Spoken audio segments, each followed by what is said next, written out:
অবশ্যই ইনশাল্লাহ আমরা এবার এশিয়া কাপে ইনশাল্লাহ আমরা চ্যাম্পিয়ন হওয়ার লক্ষ্যে যাচ্ছি। এটা আমি পার্সোনালি এটা আমি বলতে পারি যে আমি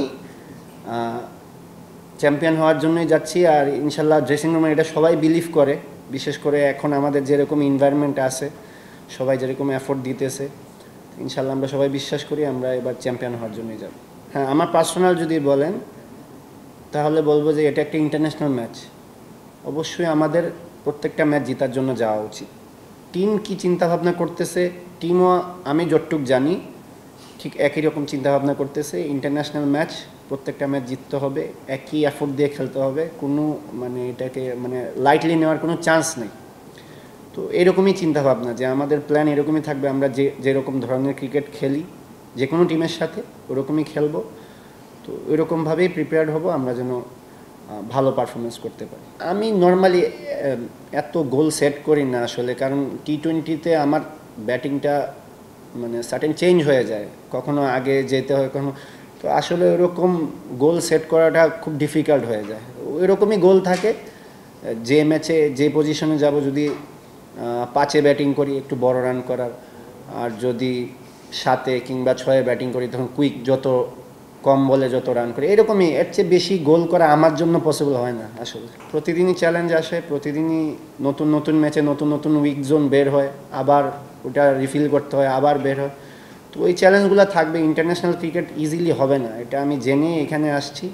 তো আমাকে এখানে টিকে থাকতে হলে এই চ্যালেঞ্জ নিয়ে টিকে থাকতে হবে, না হলে এটা ট্রেনারের উপরে ডিপেন্ড করে সে কীভাবে আমাদেরকে ফিটনেসটা করাবে। এবারের প্যাটার্নটা ডিফারেন্ট ছিল, আর কি বলা যায়, এটাকে ইন্টেন্সিটি হাই ছিল। তো সে ডিফারেন্ট কিছু চেষ্টা করে দেখেছে আমাদের মধ্যে যে আমরা পারি কিনা, আমরা সবাই সেটা শেষ করতে পেরেছি, এই জন্যই সবার কষ্ট হয়েছে। কিন্তু মোস্ট ইম্পর্টেন্ট থিং, সবাই আমরা ঠিকঠাক মতো করতে পেরেছি, কারণ আমাদের সবার গায়ে কিন্তু ট্র্যাকার লাগানো থাকে। তো কে ফার্স্ট কে সেকেন্ড ওটা ইম্পর্টেন্ট না, কে বেস্ট এফোর্টটা দিতেছে ওইটা কিন্তু ও দেখতে পারে, ওর কাছে প্রতিদিনের রিপোর্টটা থাকে। তো ট্র্যাকার আমাদের সবার মধ্যে থাকে, সো যে রিপোর্ট ওটা ও প্রতিদিনই দেখতে পারে, কে কে বেস্ট এফোর্ট দিতেছে কে এফোর্ট দিতেছে না, সে এটা ইজিলি পিক করতে পারে। দেখেন, চেঞ্জেসগুলো তো এত সহজে ম্যাচ ছাড়া আপনারা মানে কি করতে পারবেন না, মেজার করতে পারবেন না, যেহেতু 2-3 দিনই হলো। ম্যাক্সিমাম স্কিল নিয়ে কাজ হয়েছে।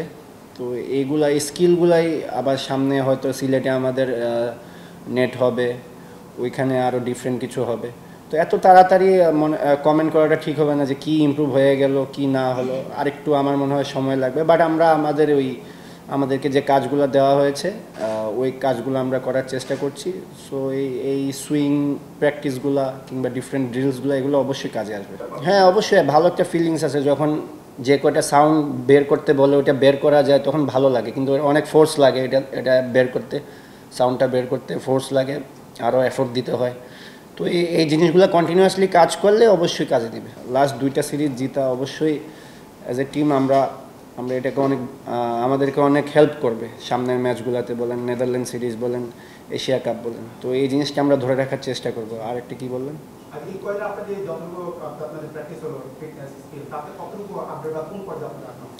ফিটনেস তো এটা নর্মাল জিনিস, এটা আমরা কন্টিনিউয়াস কিন্তু করতে থাকি। এই রিসেন্টলি এটা কয়েকদিন স্কিল ছাড়া ফিটনেস হয়েছে, তো এই জন্য ইন্টেন্সিটিটা বেশি ছিল। বাট আমরা যখন স্কিল করি তখনই কিন্তু আমাদের কন্টিনিউ জিম রানিং এগুলো চলতেই থাকে। তো এই ফিটনেস জিনিসটা নাথিং নিউ ফর আস, এটা চলতেই থাকবে। ফিটনেস ক্যাম্প শেষ হওয়ার পরেও এটা চলতে থাকবে, আমরা সিলেটে যাওয়ার পরেও এটা আমাদের চলতে থাকবে। তো এটা চলতেই থাকবে, এটা অফ হওয়ার কোনো চান্স নেই।